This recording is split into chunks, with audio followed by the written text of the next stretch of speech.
something that has not been said about Nora Honor. Phenomenal, controversial. She's most fascinating because nabulabog na naman ang airport. Umiyak ang mga tao. Sumaya ang mga katulad kong tagahanga. Tumanda na ang iba, pero may mga bata.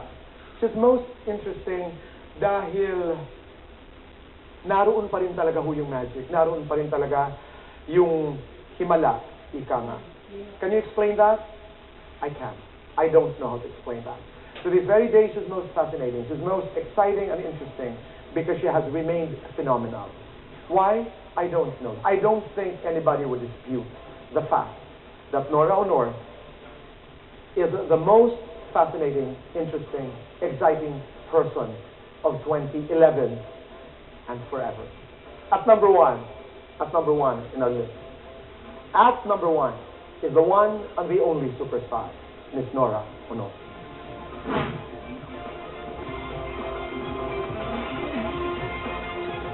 Katigay, maraming salamat. Wala po naman, Kuya Boy. Taon-taon ginagawa namin ito dito sa Cinema One at pumipili ang Cinema One ng 10 most fascinating, interesting, exciting people of the year. At ngayong taong ito ay ang nag-iisang Nora Honor ang number one. Ay! Para sa Maraming salamat po at masaya-masaya ako, Kuya Boy. At saka karangalan ko na rin, Kuya Boy. Biro mo, 8 taon na halos ako nawala. At pagkatapos ng pagbalik ko rito, hindi ko akalain na ganito yung nangyari sa akin. At saka yung pagbibigay ng karangalan ng lahat ng mga award-giving bodies ba. Hindi nila ako nakalimutan, puro Lifetime Achievement Award yung natatanggap. Tapos ito nga pinakauli sa iyo. Ay, nako, wala akong dapat pagsisihan ng pag-uwi ko. Sa totoo lang. At saka yung sinabi mo, Ate Guy, yun ang mga dahilan kung bakit ka napili bilang number one dito sa 10 most fascinating, interesting, and exciting people of 2011. Dahil, yung sinabi mo, 8 taon na wala ang nag-iisang superstar ng bansa. Pero sa kanyang pagbabalik, sa airport pa lamang, umiiyak na ang mga tao, pinagkaguluhan ka pa rin. Alam ko mahirap ang tanong na ito, but I will try to ask this. Tigay, do you understand why that magic is still there? Bago ko sagutin niya, gusto ko lang makalimutan ko yung TV5 kasi sila Of yung course. nagsugal bali sa akin na Right. makapunta rito. Kaya gusto kong pasalamatan si MVP, si Atty. Ray Espinosa, Bobby Barrero, maraming salamat. Sila lahat, Percy, ganyan. Si Johan, Percy. salamat, Percy. Kaibigan Yun, natin. kaya ayaw kong makalimutan sila eh. Anyway, dun sa tanong mo, siguro kasi naging fan din ako nung araw. Yun ang para sa akin So yung pakiramdam ng isang fan, alam ko kung paano maging fan. At saka yung mga fans kasi ngayon, nakakausap ko, pag may ginawang mali, hindi ako natatakot na pagalitan. Pinapagalitan ko pa rin sila, pero very realize na naiintindihan pa rin nila kung ba't ako nagagalit, yung gano'n. Siguro yung sa akin kasi, ang mga fans, hindi ko tinuturing na fans kundi kapatid.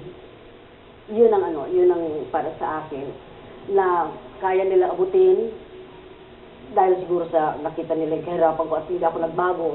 Kung ano yung nakita nila noon, at ang kilos ko nung araw, magpahanggang ngayon, ganun pa rin naman ako. Siguro yun ang nila.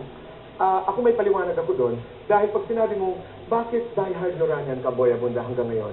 Una, wala talaga akong paliwanag. Yung wala akong salita na pwedeng sabihin kung bakit.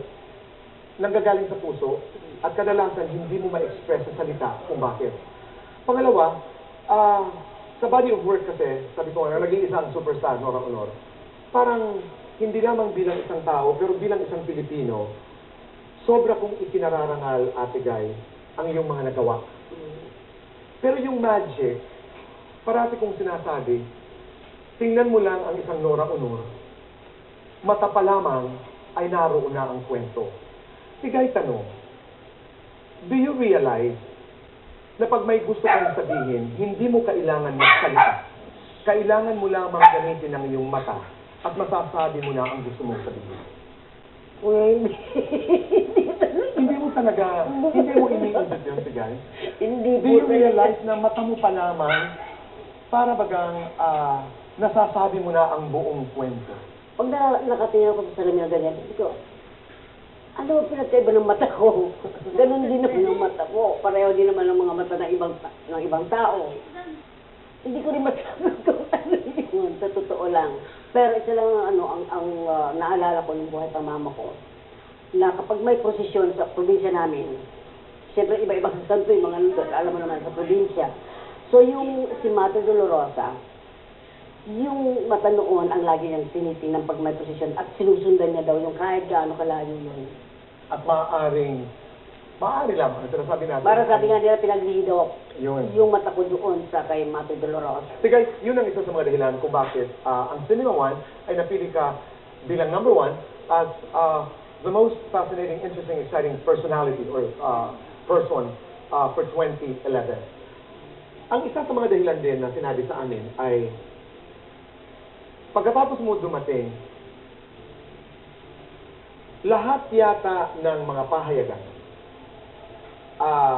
may coverage ng iyong pagdating, may mga kwento tungkol kay Nora Honor. In other words, hindi lamang ito naging balitang show business.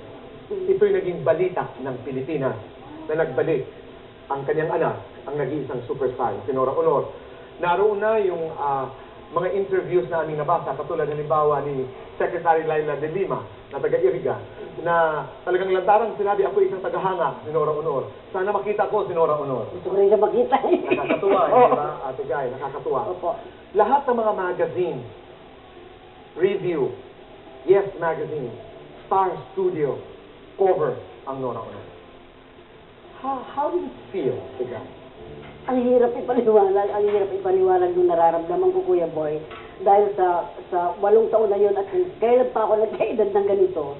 Ngayon ko lang well, iba yung mga tagahanga talaga yung mga pagtanggap sa akin. Pero ito ngayon kasi para bang, di ba sabi nung araw, oy, bakya, ang mga nagkakagusto lang sa akin, yung talagang mga, yung mga talagang kumikita lang ganito, nakatsinelas. Pero mas marami kami noon, mga bakya. Tanggap natin yun.